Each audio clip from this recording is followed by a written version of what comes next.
Lorsqu'on évoque Pompéi, c'est la cité ensevelie que nous avons tous à l'esprit.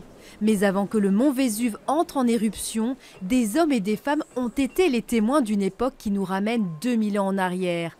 250 pièces sont rassemblées dans cette collection pour nous faire revivre le quotidien romain, parmi lesquelles des vestiges qui n'ont jamais été exposés. Ce sont des objets qui proviennent de fouilles archéologiques qui datent d'une dizaine d'années, organisées dans le port de Naples. La vie s'est subitement arrêtée au 1er siècle après Jésus-Christ, précisément l'an 79. Les visiteurs sont plongés dans l'atmosphère de l'explosion du Vésuve. On a peut-être mieux appréhendé la surprise qui a été celle des Pompéiens qui ne s'attendaient pas à ça. Il y avait un tremblement de terre avant, ce que je ne savais pas du tout. Et qu'en fait, c'était pas. Moi, je pensais que ça durait 10 secondes et c'était terminé, mais en fait, c'était beaucoup plus long. Je ne savais pas qu'il y avait la flotte maritime qui était venue sauver les habitants. 1150 corps seront ensevelis sous les cendres.